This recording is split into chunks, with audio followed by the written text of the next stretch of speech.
Hey, everybody. It is Finale Friday here at the Blacklist. We are the Blacklist Exposed. I'm Troy Heinrichs, and with me, as always, my fellow compatriot, Mr. Aaron Peterson, sitting there in the other chair. We got the awesome Blacklist shirts on. We got drinks going.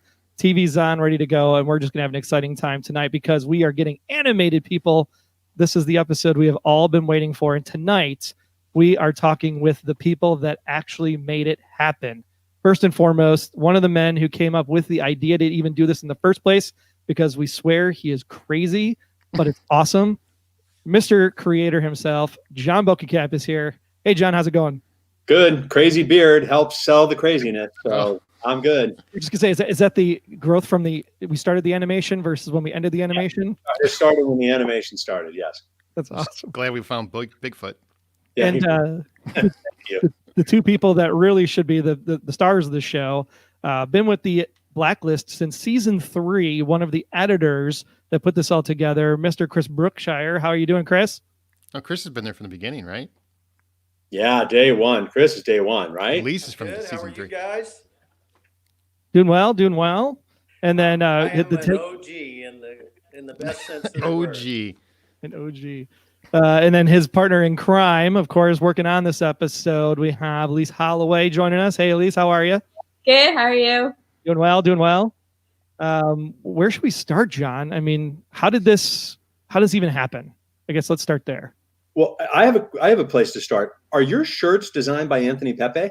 They might be. Yeah, they might be. And I'm missing season 7, Pepe. I'm just Pepe, letting you know. We're waiting for the season 7 mail, but so we can wear them tonight. Oh, okay. Anthony Pepe is our makeup guy, special, all kinds of crazy blood stuff, and he does these T-shirts every year. So I got to call him and see if I can get one. Where did it start? The idea for this started with us only having shot 4 days. Chris and Elyse, isn't that right? It was 4 days of footage that we had for episode 19, and we thought we weren't going to be able to finish it. We flipped 2 episodes. So the episode with Wrestler and his brother was originally scheduled to be episode 18. And we thought for a while that may be the season finale, which is a little bit of a weird season finale. So we flipped episodes. And then through a series of conversations, just sort of batting around different ideas of how are we going to finish it, or could we finish it, we landed on this, this idea of animation, because we have comic books in the sort of canon of the show. Nicole Phillips, who is a former writer from the show, who was awesome in a series of comics, and we thought, well, maybe it might be different if we were a different show, if we were a lawyer show or a medical show, but the Blacklist is sort of a comic book in a way. It's a graphic novel. It's a bigger than life bad guy who's an anti-hero at the center of the show, and a rogues gallery of case of the week bad guys. And it felt like, well, it probably wouldn't be that weird if it were animated, so why not? So that's how we sort of landed on the idea about 6 weeks ago, I bet. And that I don't know who's going to talk here, Troy. I mean, and how do you get everybody on board when they're all in different places? They're all in different locations. That's where a lot of people are like, how did this thing even come together? Because everyone has scattered because New York is shut down. And that's where a lot of these people are. And LA is shut down. So, I mean, nobody's in the offices anymore. How do you get everyone on the same page to where, hey, guys, this is what we're going to do. And they're all not saying, Johns, you guys are crazy. What are you trying to do to us? Well, Chris and Elyse, you guys should speak to that, because you guys know far more about how the quarterbacking of information was moved around. What's your insight into the mess? With the boss on the line. Well,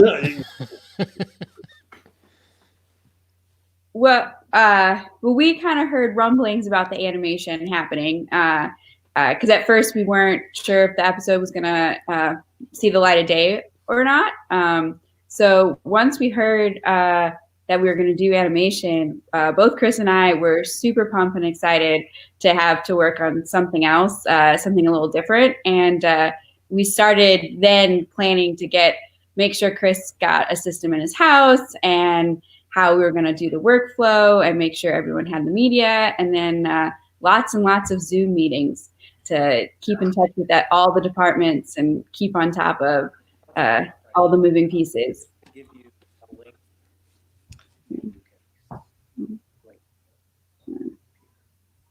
Yeah, Guys, I'm having trouble with the audio. Everything is breaking up, so I'm actually going to have to sort of let Elyse answer. Oh, that's fine. Sounds I like guess, Chris is having some technical challenges. No problem. John, why don't you take it from there? Well,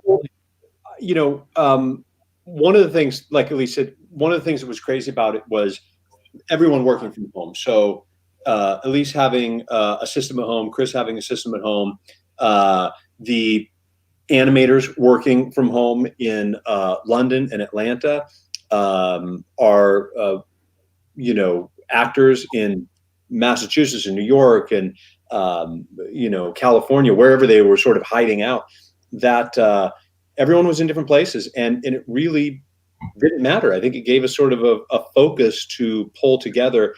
And very early on, we started having conversations with the animators about what would this look like, how would the show look and feel, and it was sort of a 24-hour a day process, because Elyse would be sent footage, and Chris, they would be sent footage from the animators who had created 4 shots, 6 shots. They would then assemble that into a scene. And while London was working, we were sleeping, and Atlanta was working. We're giving notes, and so it was a real nonstop process that I think is faster than the animators. Again, proof who animated the show. They do previs on like Wonder Woman and the Avengers, and they spend months, if not years, on a sequence. And we needed 20 minutes of animation in 5 weeks, so it was an accelerated process for everyone. hey, and Elyse, I want to ask you. I mean, when you're first trying to understand, like, how do you determine, how do you blend live action with animation? Because that seems like a very complicated process to make look smooth, which it does in the episode that they're about to see. Yeah, honestly, I got to give a lot of credit to the Johns for that one, because we were kind of spitballing some ideas around to try and get that transition decided. And I think it was JB, I think it was you, right, who mentioned kind of getting the idea from the opening title. And it just kind of worked. With the comic book feel and the edginess of the show, it just kind of fit together. One of the things that we had was that we knew we wouldn't have, like, every time we did a transition, if the A side of the shot was live action, and we go to the B side of the shot. Chris, you're back with picture. Looks like we got Chris back. Nice. Live has its fun. But if we had a live action shot and we were transitioning into an animated shot, however long that transition would have to be animated. And that's another, even if it's 2 seconds of animation, that takes time. So on a couple of those transitions, whether it's a stock shot moving over DC, or there's one to Dembe, I think of specifically, they just gave us a frame, and they're like, here's the still picture, and the visual effects company was able to sort of glitch that together using the sort of inspired by the title sequence, where all these sort of elements kind of glitch together and create a new unified look. And so that became our, to me, it's Max Headroom. I mean, everyone I love Max Headroom. Probably too old too young to remember that, but to me, it's like Max Headroom sort of freezing and glitching and using that as a transition. That's great. Well, what is something we should look forward to tonight as we tease the episode here with 2 minutes to go before showtime? Like, what is the main theme that we should be thinking about as you guys put this together, either Chris or Elyse? What did you guys think as the theme as you were putting it together? Theme. I'm sorry, repeat the question. Yeah, what's the theme of tonight's episode? Like, what should we take away from it? What should we be thinking going into it? The theme of the episode is basically Liz is sort of trying to enact a new plan. She's come up with sort of a new mission, and she is aligned with her mother.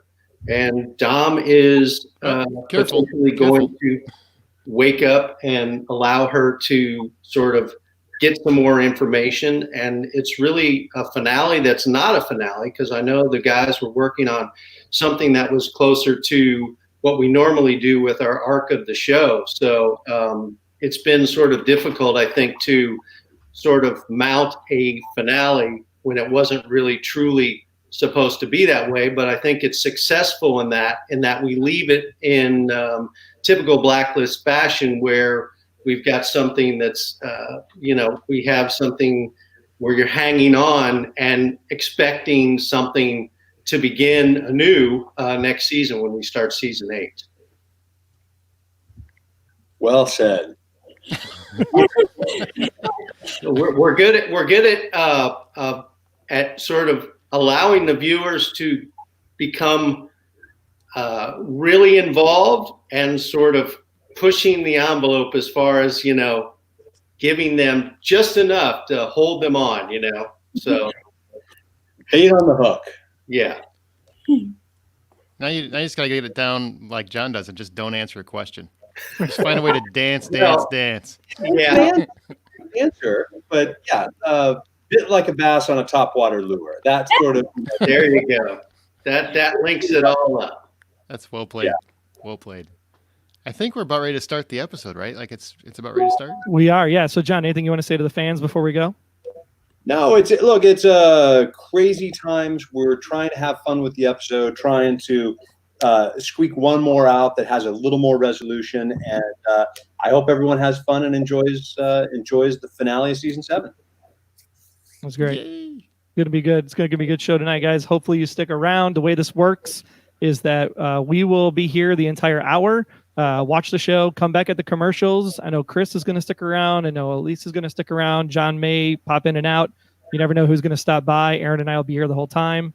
But yeah, we'll be back at the commercial breaks, and then we'll hang out for a little bit after the show, take some fan questions. So if you're following on YouTube or following on Facebook, go ahead and just leave the comments in the chats, and then we'll address those as we go along. But enjoy the Kazanjian Brothers, written by Sam Christopher and Kelly Johnson, and put together by a whole slew of people.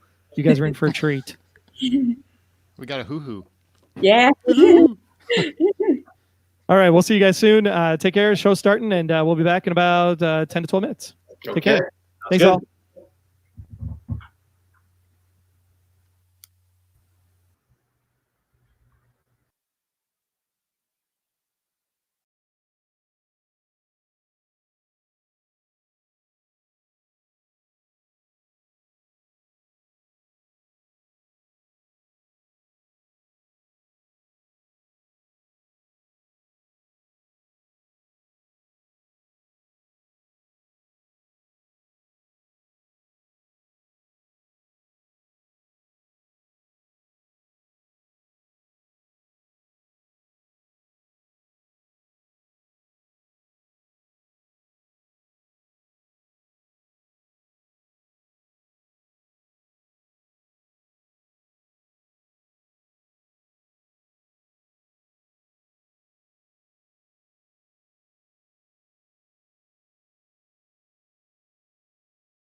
Aaron's added in the Hi. hat. I love it. Yeah, just killers. If I turn her in, Reddington will get to her. Hey, Troy, we don't need to hear the show. What are you doing? That is not me. Sorry. That was You're good. She knows how to plug her own product right there. She's like, guys, if you're not watching, check this out. Let's take the Dee Dee one here. The first transition scene, pretty awesome. Why don't you guys talk a little bit about the transition scenes and how those came to be? Well, we knew that was going to be a big deal because it was the first one of the episode. And we were also sort of dealing with a situation where we kind of took some material from previous shows and just sort of that scene with Dom and Liz was in a previous episode before, but now we've sort of crafted it so you're hearing her words as if she's speaking to Dom, if she could. It was very sort of ingenious that they set that up. And then they added the intros from the cast, which was really fantastic to kind of get us into that whole thing. But that transition specifically, that was sort of our test. The test tube baby, that was the one that was either this is going to fly or it's not. So Fuse in New York, which is our visual effects company, had a lot to do with that, sort of crafting this. How long is it going to be? What's it going to look like? How's it all going to be sort of this transformation between live action and animation? And we were trying to use, I think John Eisendrath was the one that sort of told us to try to focus in on something so that the sizing was very similar. So what we had the animators do is give us something where it would almost overlay that live action shot of the close-up of Liz. And I think that's part of the reason it's so effective is it feels like a transformation. And what was it like for you, Elyse? Because you guys have been looking at the show for many, many years, to be able to go to a location like the Washington Mall, never been able to shoot there, probably would never be able to get it closed down. What was that like for you guys as an editor to see that and then be able to work those pieces together? I'd say it was pretty cool. It was a pretty cool experience to basically to steal the words of the Johns, to have a buffet of options of shots and angles and locations to be able to cut to. We kind of, the world was our oyster, and we could really anything we could think of, the animators were able to provide, which was very, very cool to be able to work with footage like that. We weren't beholden to what was able to get shot that day, where they're working super fast and trying to get everything they can get. You know, we could craft it with whatever we could think of. And then maybe talk a little bit about how much was the animation was sent from the animation, like when you're actually cutting shots in the animation. Was that your team that did all that work, or was that the animators that did the work as a pre-rendered piece that you had to just fit in? The animators would send us the shots separately, and then we would edit the shots together. So we decided everything, and eventually sometimes we'd have holes, and we'd put like title cards in to just kind of hold the placeholder until we could get a shot from the animators. And eventually we were able to just craft it together and while working with the animators, getting us the shots. No, it's great. We're back from commercials, so stay tuned. Really great scene coming up here in Act 2, so hang on tight. You guys are in for a treat. We're here with Elyse Holloway and Chris Brookshire from the editor's room on the Blacklist Exposed. So stay tuned for the watch party as we continue. Mm-hmm.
Everybody loves a little ballroom blitz.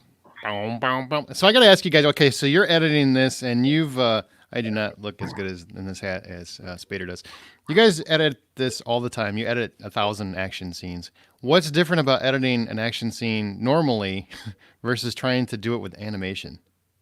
I'm going to throw that to Elyse, since she was the one that handled that whole exciting shootout sequence. It's a great sequence. It's my favorite scene in the episode, honestly. Oh, thank you. Yeah, it was.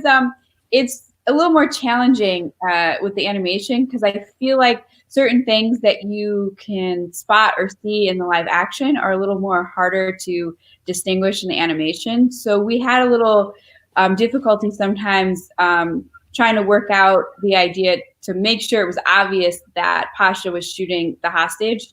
The first couple iterations of the scene, it wasn't super clear. So we ended up adding a couple of shots where you could see the gun like getting put into her back, and pointing that out, and like a little closer shot of when she gets shot. So certain things like that were a little more challenging than usually in live action. It's a little more obvious in live action. Do you have more to work with too? I assume, because I assume live action, they've done hundreds of shots, footage, and animation. I feel like they just give you what they give you, and you have to make it work. Is that how that works? Versus, well, Because they do so much coverage and they do so many alternate takes and whatnot, where animation feels like it's pretty straightforward, especially in this time frame. Yeah, a lot of live action, like we usually get a ton of footage when it comes to the action scenes. They usually cover it really well, and you can, get any angle. We shoot with 3 cameras, but I feel like 6 cameras, yeah, on action scenes, yeah. Action scenes, yeah, we do many more cameras. So there's a ton of options. And with animation, this is the one thing where it was a little more limited as far as angles and trying to get just the right look to make sure things were readable. But it was fun. That's cool. That's intense how that works. Then we have one of those ADR scenes, I think, in this sequence too, where you had Merwin. He was sitting there he's on the phone after he talks to the daughter, and then he's talking to the guy in the chess store again. But it looked like that was like reused footage again. Is that what you guys had to do to put that scene together? Yes, we stole some footage from the teaser to try and get the other side of the phone call. We were trying to make it look as not like the teaser as possible from stealing that. But yeah, it's a lot of taking shots on his back and stealing, getting him to do ADR so that we could fit it in with the footage that we had. And it totally works. That's a testament to you guys as the people that put the show together. It's fantastic. Yeah, it blends. It does blend. Thank you. All right. Well, we're back to Act 3, so stay tuned. More great Blacklist animation and conversations with Elyse and Chris coming up in just a minute. Stay tuned.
Well, this is an interesting twist in the episode here.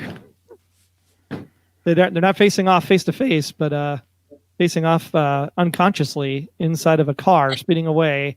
And here we have the two notorious criminals with Liz in the thing. And I'm just curious how this is going to pan out. But first, we got to come back to the restaurant scene, Chris, and talk a little bit about all the different cuts you guys saw of the restaurant scene as the animations were coming in. Yeah, that was really interesting. I think that scene went through more changes than just about any other. When we initially got the animation, I know for John Bokenkamp and John Eisendrath, they were imagining more of what I'll call some of our Blacklist shots, more wide angles, nice overheads, closer angles on people. So I cut that scene initially and then had to sort of throw that away and start anew as the animators sort of embraced our Blacklist look. And that was interesting from the standpoint that what we received the second time really did key into what we normally get. And it felt like a whole new scene from that standpoint. And the other aside to that scene was we had Megan Boone and James Spader record the ADR. And initially the performances weren't really quite matching. So we had a situation where we had to have Megan record her dialogue again. There was some sound quality issues with all of that, but the scene went through a lot of different changes, but I think it's really dynamic from the standpoint that they gave us so many great angles. In fact, I think they gave us more angles than they would have in live action, of course, because they're under the clock and production is sort of like trying to make their day. So in that regard, much like the Washington Mall, we could never shoot in the Washington Mall. We would never get that many angles in that sort of kitchen scene. So it was really informative to see that whole process take place. And what we ended up as an end result is just really fantastic. And you've got these guys that are doing their audio from their homes, right? So they're sending in a ton of clips, I assume, different takes and whatnot. Is that any different than taking the live action shots? I mean, you're just having to sift through audio and try to find the best fit for each scene? I think with the ADR, when they were submitting their ADR, we were actually trying to get them to record in a fairly controlled environment so that the audio was pretty good. Mm-hmm. But remember, on set, we're recording with professional mics and boom guys and everything like that. So the audio is just stellar from the set. So we were dealing with that as well. And I know our sound guys and our mixers, Elmo and Frenchie and Jason George, who's our supervising sound editor, were kind of talking the actors through and sort of getting them to give us something that was quality-wise close to what we would normally get on the set. Yeah, it's definitely a difficult process because you have to figure out how do you not only match the audio from the clips that are coming in from them, but also matching it to the scenes themselves, because you have to get Spader's volume the right way and you got to get Megan's volume and then you got to get them to match together. Yeah. So that's a daunting feat. And so much of that was done in the mixing stage. And that's why I'm giving, a lot of credit to those guys. So you have that evening out of everything and everything sounds like it's on the same level. So, yeah. All right, we're up to Act 3 or 4 at this point. I forget where we are. It's just so exciting because it's just great to watch. So racing against time. There you go. Racing against the clock. What's going to happen to Red? Is he going to make it? What's Katarina's involvement? We'll watch here as we go back soon here with Chris and Elyse on the Blacklist Exposed Watch Party for the Kazanjian brothers. We'll be back in about 6 to 8. See you guys. See you.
Hello.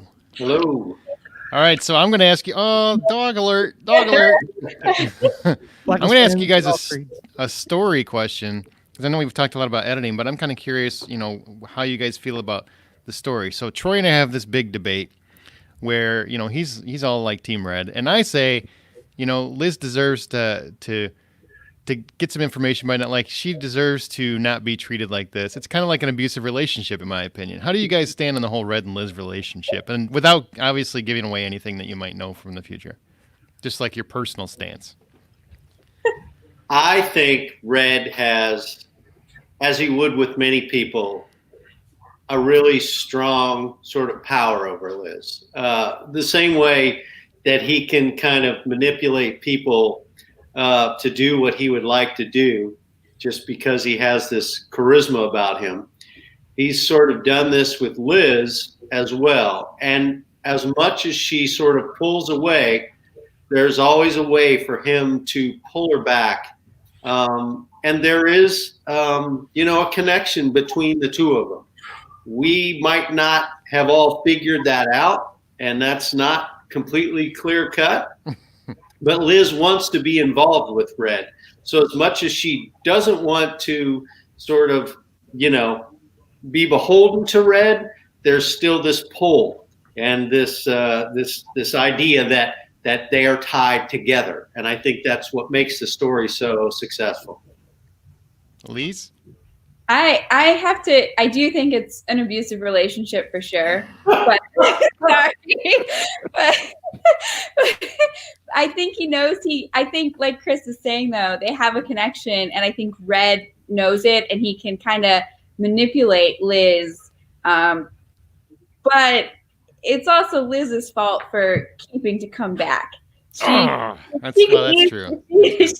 She could walk away, but she's also intrigued by this character of Red, and I think she wants to know more, and will always be drugged back in until she knows. Yeah, I think searching for the truth leads you through a lot of back trails in the deep woods, and she's in it now, and she's not going to be satisfied until she finds all the real answers. Us either. That's true. I noticed in this sequence too, we had a lot of overhead shots from the animators that you guys chose to put in. Is that just a design choice that you guys made, or were just the overhead shots just something that you guys wanted to lean into, just to give more scope, I guess, of where the environments were? Yeah, I think it's a thing of like stuff that I think it's a good example of stuff that we wouldn't necessarily be able to do in live action. So I think there were some shots that Chris got in for some of his sequences that I saw, and I was like, oh, these are really cool. Can you please make these for me? So I think it kind of snowballed into getting more of those overhead shots. Yeah. Bokenkamp will always ask us for some really powerful, strong transition shots of the cities and everything. So we really wanted to bring that in more than just the transitions, where that's kind of typically the only time that we can use overhead shots like that. Well, Red is awake. He is alive again and kicking, and probably going to start doing some interrogation of some bad guys. So why don't we go ahead and get into the next act here with the Kazanjian Brothers live watch party with Chris, Brookshire, Elyse, Holloway. Stay tuned, guys. We'll be back in about 6 to 8 minutes. Stay tuned. All right. See you then.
Welcome back. By the way, if you guys want to ask Chris and Elyse any questions, please do so in the comments, and we will be talking to them when this episode ends. But that helicopter sequence was sweet. How did that come about? Well, that was very interesting because, as you can imagine, some of the safety concerns with a real helicopter would never allow somebody with a briefcase that close to open it and the papers to fly up in the rotor blades. Right. So there was concern when they were going to shoot that. Our director, Michael Caracciolo, had told me that he had worked out a plan, so he was going to integrate a lot of that stuff. I think there was probably a measure of visual effects that we would have to integrate with that whole sequence. So the fact that we were able to do so much of that in animation and use all these great angles with Merwin, the character Merwin, so close to the chopper was amazing. We just couldn't do that in live action. So that was kind of, for me, as far as the animation, that was some of the first stuff that I was receiving. And we initially got it in a grayscale, almost stick figure kind of form. But once they started delivering the color shots, it was really exciting because they gave us so many angles and so many things with that helicopter sequence that it was, it was really intriguing to see where they were approaching all this, and the fact that in live action we could do much of that, but I'm certainly certain that we could not have gotten the amount of shots and the amount of angles that we got in the animation. So from that standpoint, it was really, for me, it was one of the most thrilling sequences that I had the pleasure of working on. Is there a particular scene that you guys cut where it really started to come together that this is going to work? Because I assume, everybody was a little trepidatious, like, I hope this thing's going to pan out. But is there a particular scene where you were cutting it? Elyse, you're smiling way too much. So is there a scene where you were putting it all together and you're like, this is going to be good? I think it was that helicopter sequence that, Really? because Chris, a lot of his stuff was coming in before I was getting anything. So he was kind of one step before me. And so I would get the media prep for him, and I would see these shots that were more finalized. And I'm like, wow, these are really cool. And we would call each other, and I'd be like, Chris, this is awesome. And he's like, yeah, this is great, as he's cutting it in and working with it. So I think that was probably the sequence that really clicked because it was one of the first ones, like Chris said.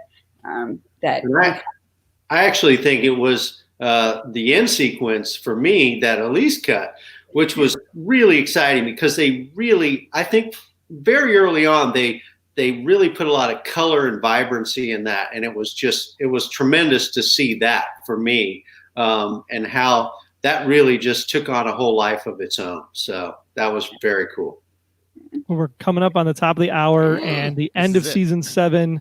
Everybody hold on your horses because there's a lot that's going to happen in the next 8 minutes. So stay tuned. We'll be back to talk about it. Get your questions in the comments. We'll take them at the end.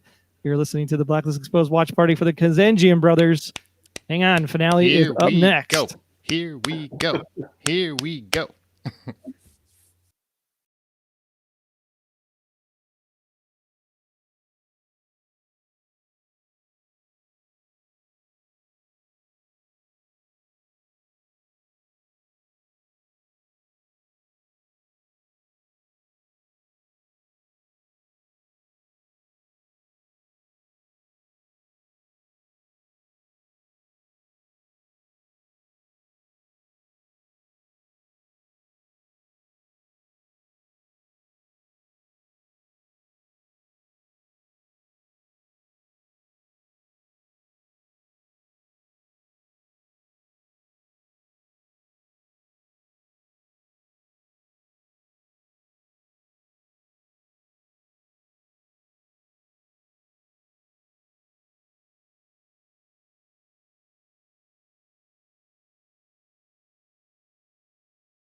We're back. Wow.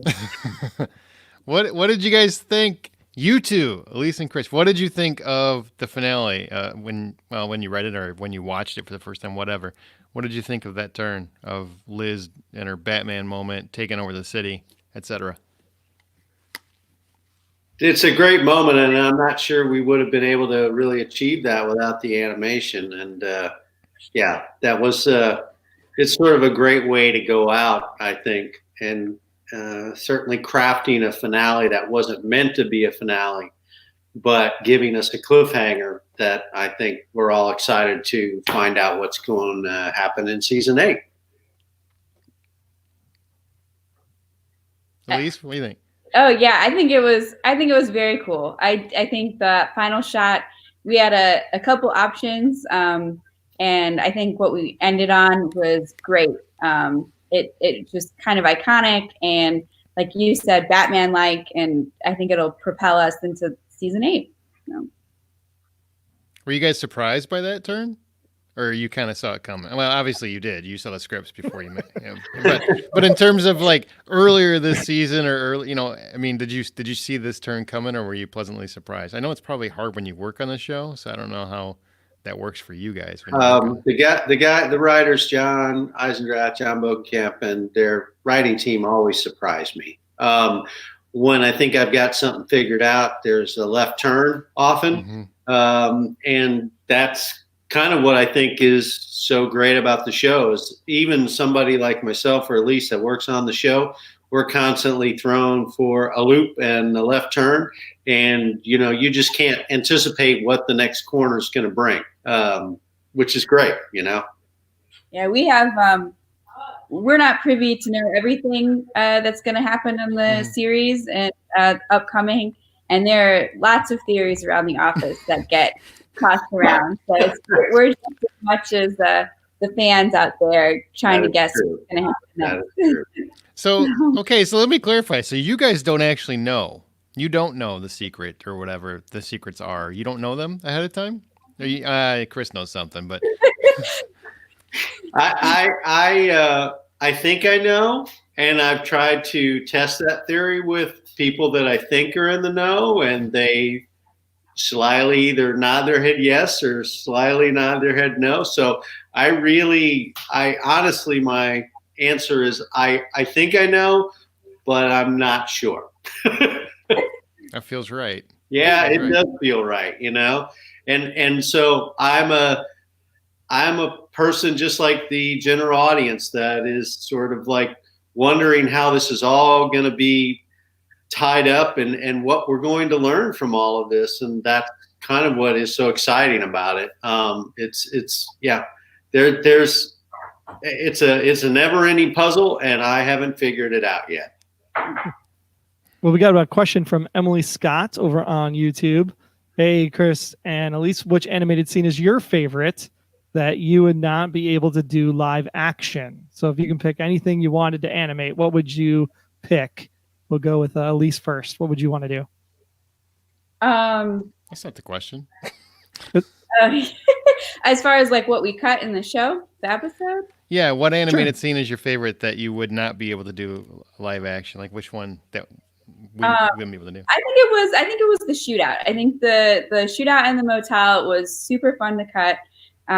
It was kind of fun and different because the challenges that it presented, not being live action, and it was it was just kind of fun. It was fun to do.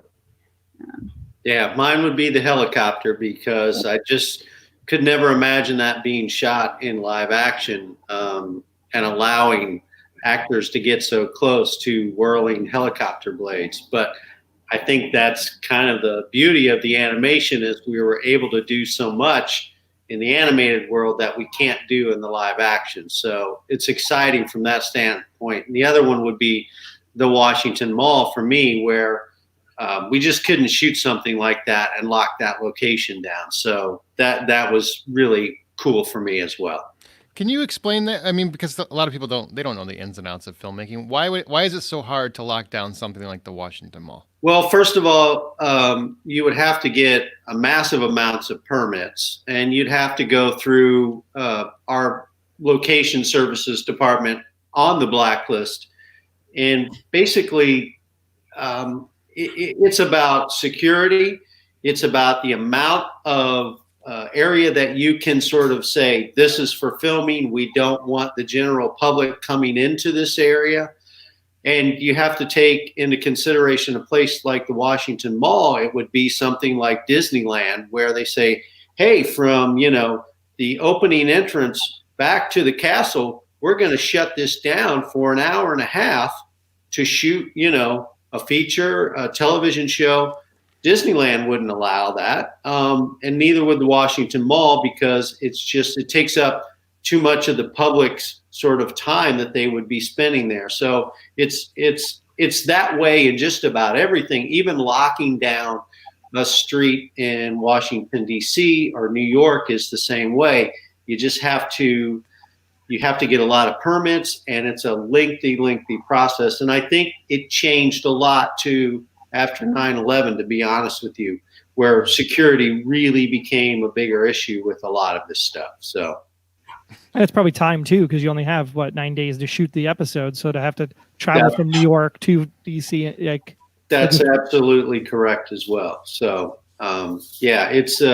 it's great when we go on location, and you've seen some of those great scenes in parks where they're sitting on benches and all that kind of. It gives a cinematic scope to the show, which you really, really need. But at times, just because we're not able to do it, we have to be creative and come up with an inventive way to shoot a scene in a really kind of cool manner, but not maybe use a location that's as big and unwieldy as that. So, well, it seems like from Twitter, very positive comments about the episode thus far.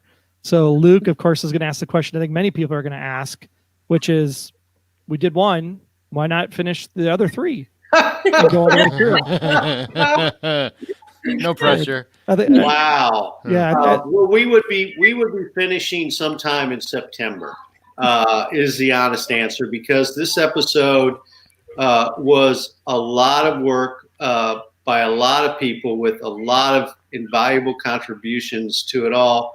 And it just took a long time trying to mix the animation and the live action.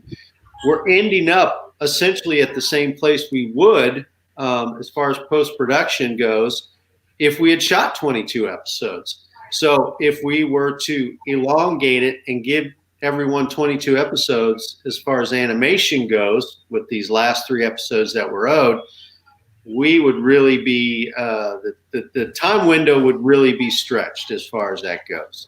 And there is, to be honest with you, there's a cost issue, and with so many things getting shut down because of the pandemic, people had to be creative and say, we're going to create a finale out of something that wasn't truly meant to be a finale, and sort of call it a day. And hopefully when everything comes back to the normal, we'll resume. And honestly, this is a big variable for all of us, because we just don't know what the answer to that is. So who put in the longest day to try to get this done? That was that woman right there. She had a 22 and something hour day. So, why don't you walk through that day? Just tell us. Did you have coffee and then oatmeal? I mean, how did it work? People wait on you hand and foot, It was a fever dream, I think. I woke up, I think, around 6 a.m. to get started at 6:30, and I basically broke for 15 minutes, sat on my couch to eat some lunch, went back to work, broke for another 15 for dinner, and next thing I know, it's 4:30 in the morning, and I'm still finishing up. So it was a big day. We got hit with a lot of animation, and we had to send out a lot of cuts and stuff for approval and to get eyes on it. As the process began to sort of get into a locked area, what was happening was that London, proof in the UK, and proof in Atlanta, who did exclusively all of Act 2, which included the shootout.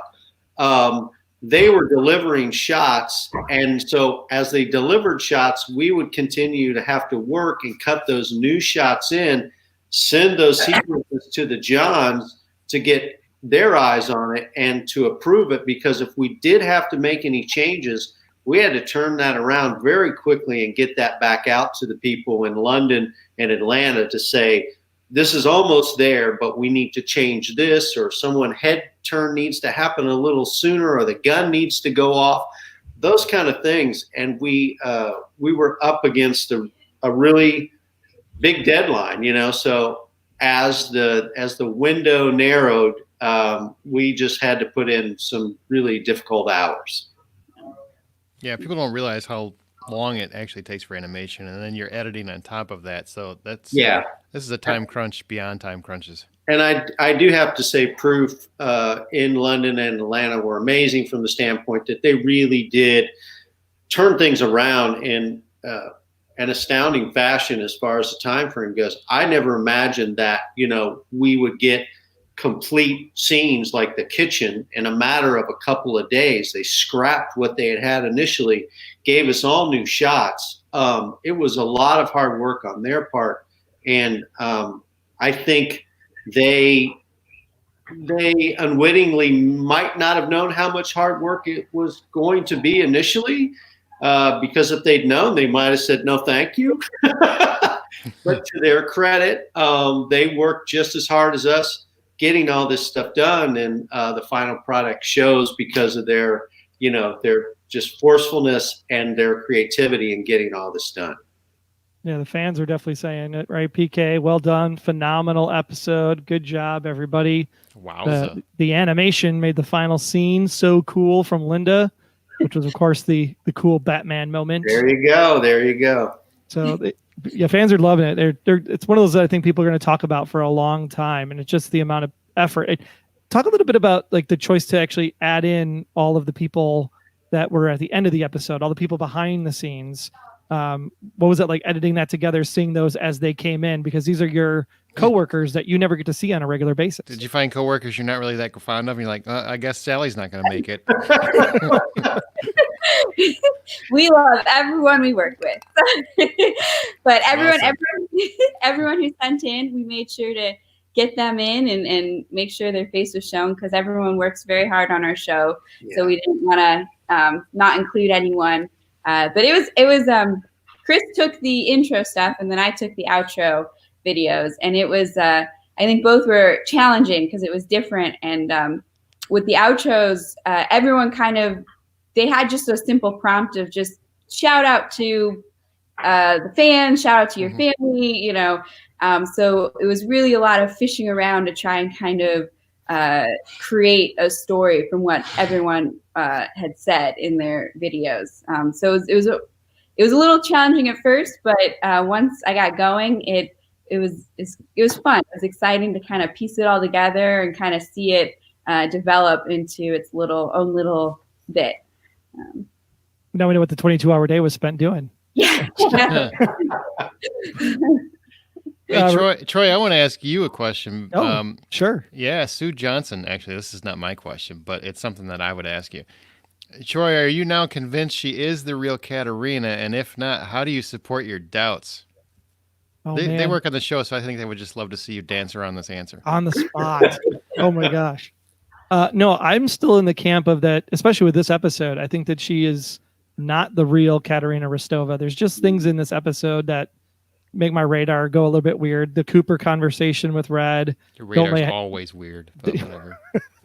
But the don't lay a hand on her, I won't. I guarantee that. This is someone that he's at odds with, at battle with, that he would probably end up doing something to her and was trying to do something to her through Ott. So the fact that he would say that, but yet still consider her an enemy, gives me a little bit of pause. So yeah, I think at this point I'm still on the fence that this is not the real Katarina. Now, does that actually make my other point of the theory true? That's still up for debate, right? But I think for sure, there's enough in season 7 that this Katarina Rostova is not the Katarina Rostova we've come to know throughout the course of the series. They're all smiling. They're like, oh, you can't say nothing. I think everyone has a theory, and that's the beauty of it all. Yes, they do. Yeah. And so I'll be honest with you. That is a great theory, and whether or not it's going to turn out to be true is going to be revealed in season 8. You think? I don't know. That was convincing, though. That was very convincing. Yeah, that was convincing. We always talk about the writers like to play with people ever since Lost came out. Yes, everybody take a shot. I said Lost for the longtime podcast fans. But the opening sequence of I don't care who Red is. When Liz says that, it makes me go, are we ever going to know the answer? Yeah. Last episode. That's when we're going to know. I personally think, as a person who loves to work on the show and loves the show itself, I think, I'll be brutally honest here, that I think the viewers are owed that when we all wrap this up. I think there's got to be a concise, finalized moment where everything is sort of explained. And maybe John Eisendrath and Bokenkamp wouldn't agree with that, but that's just my honest opinion. I would like, as someone who watches the show and enjoys the show, to have that kind of, I want to know exactly what's going on. What about you, Elyse? Yeah, I think I'd like to know what's going on. What's the mystery behind Red? I think it would be nice. Yeah, I mean, his mystery definitely draws us in for every episode. So I think it would have to be a series finale reveal, because I think once you know, I mean, I think it's kind of like the mystery gone. Yeah, once you know, you do know. But we've always said that answer could lead to more questions. There's 30 years of history that we don't know about, right? Yeah, that's how real life works, right? You don't get the final answer. It just leads to more questions. So, there's some truth in that for sure. And I wish that I truly knew. And like I said, there are times when I think I do, and there are times when I don't think I know it all. I mostly just think I don't know it all, and I just throw darts. That's really all it is. Yeah. So some people have very strong opinions about what they've sort of crafted as a narrative through the entire, show. And I feel like a lot of that is based on things that they might be weighing more than they really should. There's a lot of sort of things that are thrown in there that make you think that they should be important, but and yet they're not really intrinsically as important as the things around it. Again, that's just very subtle craziness going on with all of that. So, it's true. I've had people throw at one line at me that came in season whatever, episode whatever, and they're like, well, this is very important. I'm like, he's basically asking for coffee. I don't know why. How do you weigh that? How do you put that much weight into that? Yeah, he's playing chess and he picked up the rook. That means something. It's that kind of thing, That's what makes shows like this fun, though. Yeah. In terms of editing and what you guys do every day, what's the most difficult part for you, and the most rewarding part? So it's like a 2-part question, I guess, for each of you. Go ahead, Elyse. That's a tough question. I think the most difficult part. I think, okay, I'm going to start with the second part. I think the most rewarding part is when you have a really tough scene and you don't know how you're going to start it, and you just get working on it and you just start throwing things down and you just see it start to come together. And it's just kind of like how all the pieces, even like with the animation, was just kind of like this tenfold, where it's like you see these beginning pieces laying down, and then you add the sound effects, and then you add the music, and just everything clicks into place. And that is just so exciting and so rewarding. to see that come together. The most difficult, I guess, is probably when you have a tough scene and you don't know. You're looking at all the footage and either all the shots look amazing and you don't know where to start. It just kind of, you sit there for what it feels like a half a day and you get 2 cuts down. and that's probably really the most difficult part, when you get kind of writer's block, so to say, and you just need to try and get that engine rolling so that you can finish and get to that part where everything clicks together. That's a good answer. Yeah, I think for me, it's just a matter of all those elements that she was talking about coming together. I think as an editor, oftentimes you have to strive to not make cuts. If you have an actor that is just totally great in a scene like Spader or Harry Lennox, you just let them do their performance. You don't really have to work too hard to make that all come together. They're doing all the legwork for you.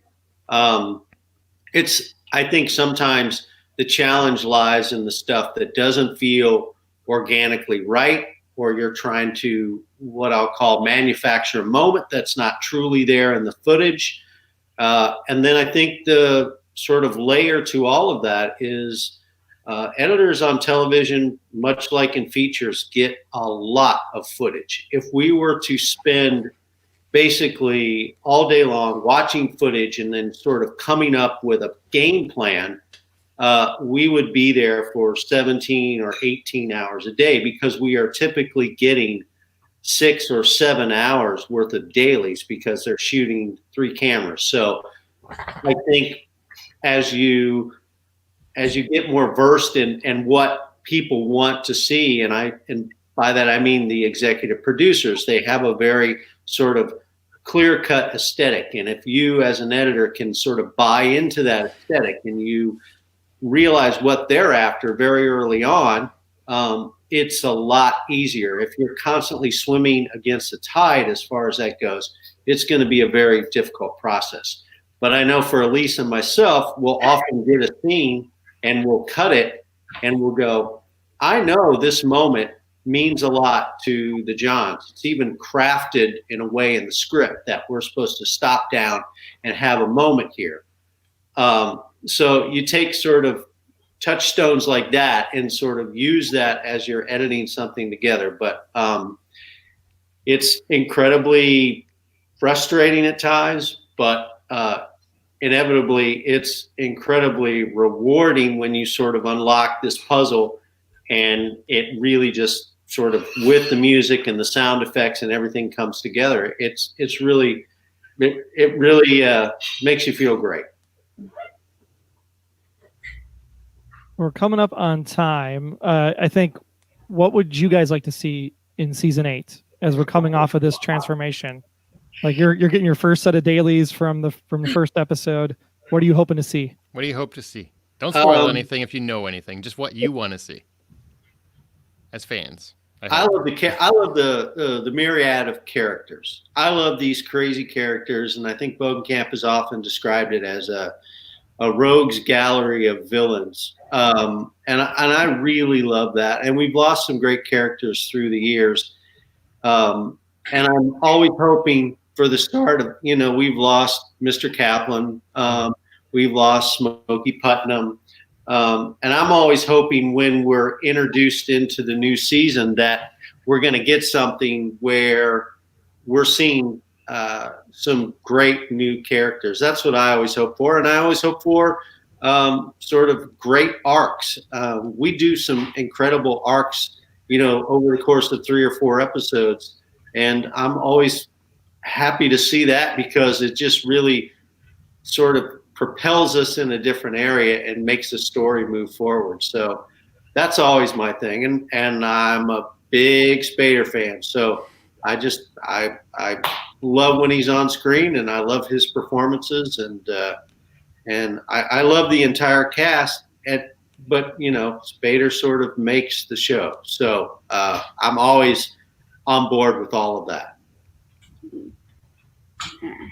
Yeah, Harry too. Harry, I love.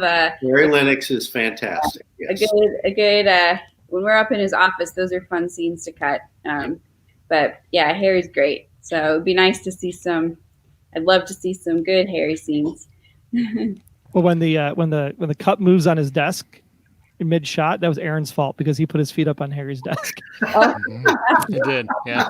I was a little too relaxed. I do what I would love to say. You're talking about what a Spader fan you are. I keep telling Troy like my dream for whenever the final, if this is the final season or whenever the final season is, for Spader to finally call in that favor to get Robert Downey Jr. to be a blacklister and have Andrew McCarthy direct it. Yeah, And well, that's my dream. That's my dream. That's so crazy that Andrew McCarthy is directing. Yeah. We've got Spader starring in it. I often feel like we should have some of this 80s, characters within the whole thing. We had in Brothers, was it Anthony Michael Hall? Yeah, Anthony Michael Hall. Who was a big 80s star. So Judd Nelson to show up. Why and Judd not? Nelson, yeah. We get Ali Sheedy and Judd Nelson, Molly Ringwald. Yeah, we can get them all. That would be fantastic. But, I'll give you a little perspective from my point, which is I've seen James Spader in feature films, going back to Sex, Lies, and Videotapes, and you watch him today and his sort of delivery of his lines is eerily similar to when it was there. And I think that's why people have such a connection to him, is because when you hear him talk and you see him speak and he's on camera, you're like, there's nobody like James Spader. That's James Spader, and I think that's kind of why the series has been so successful, just because he's sort of leading the charge and we have this great cast of characters behind him. But that's always so interesting to me that I could hear if he's in a movie and in the other room, I can say that's James Spader. I don't even need to see the picture. I just know it's him. Yeah, you watch Age of Ultron. I didn't even think of that. That's a exactly. robot. I'm just like, that's James Spader. Is James Spader in that thing? I don't know. Yeah, exactly. So yeah. Last question as we get out of here, as we looked forward, let's look back real quick and reflect on season 7. What's your greatest, awesome moment of season 7 for you? And what was the, oh my gosh, I can't believe we're doing this for 7 years? With Elyse first. Well, Chris definitely has the, oh my gosh, we can't do for 7. How have we been doing it for 7 years? Because I've not been on the show for the start. Don't take a cop out. 5 years then. 5 for you. Let's see here. Best part for season 7, I think. Oh man, it's all a blur. Honestly, was Ratsvet this season or was that last season? No, that was in 6/19. Okay. Yeah. Wow, he's dropping the number. Jeez. So this season, what happened this season? Actually, I really enjoyed it. It was the first time that we got to work on the mid-season finale, and that was really cool to work on that. And there was that cool kind of capery scene where Red has discovered where Katarina is and holding Liz captive, and he's trying to get to her while Katarina's trying to get out and get Illy out. I think that was all very fun and very cool, and very, very Blacklisty. Just kind of that fun, but exciting. Who's gonna win out sort of scene. I think that was really fun. Yeah. And I think to answer your question of how long we've been doing it, I think just the mere fact of how everything's kind of blurring together, and I have a hard time remembering what scene is what or what season is what, and we always joke in the office, we kind of all have forgotten season 5, is it? No, season 6, really. Yeah, we'll be talking about some story point, and we're like, oh yeah, that happened in season 5, and people are like, no, I think that was season 6. And it's just for some reason season 6 has gone into this void of everyone's mind, and it's just gotten into that. I think we've all gotten into that point of where are we? When are we? Yeah. I think for me it was I I think one of the high points this season was 704, which was the Kuwait episode. And I really like these origin stories where you kind of go back and you explore some of the characters. And it was really essentially about Cooper's character, Harry Lennox. And I really enjoyed that because we were sort of out of our element, so to speak, in a different time and place. I just enjoyed, I'll be honest, I loved all the sort of the action stuff that was going on in there. And they shot a cruise missile into the place where Cooper was. And I dig all that. But I like when we go back and we explore our characters. And I think Bokenkamp had brought it up earlier where you guys and maybe he had liked Brothers because we're learning something about Wrestler and his connection to his past. And I always think those episodes are a lot of fun. Oh, great. And it's been an exciting season 7. I know we got cut short a couple episodes, but I think the story is where it is. And I think it worked out great. And just big thanks to all of you in the editing department. I know we had Z on the watch party a few weeks ago, and just all the stuff that you guys do behind the scenes to make the show happen for the fans, I think is just amazing. And just thanks so much for being here for the Kazanjian Brothers live watch party season finale. Thanks labor for of love. Labor of love. And we have a more in-depth interview with these lovely people in our I think it's live now, right? It's live is live now. So head on over to theblacklistexposed.com and you'll be able to get the our full thoughts on the finale, Aaron and I, as well as more in-depth stuff. We love it. Thanks, Troy. Thanks, Aaron. Yeah, thank you. You guys have been great. Thanks so much for being here. All right. And say, Blacklist fans, we'll see you when we see you. Don't forget, special podcast next week with John Bokenkamp to wrap up the season. So nice. Make sure you subscribe and stay tuned. And we'll see you next time here on the Blacklist Exposed. Ciao, everybody. We interview his beard too.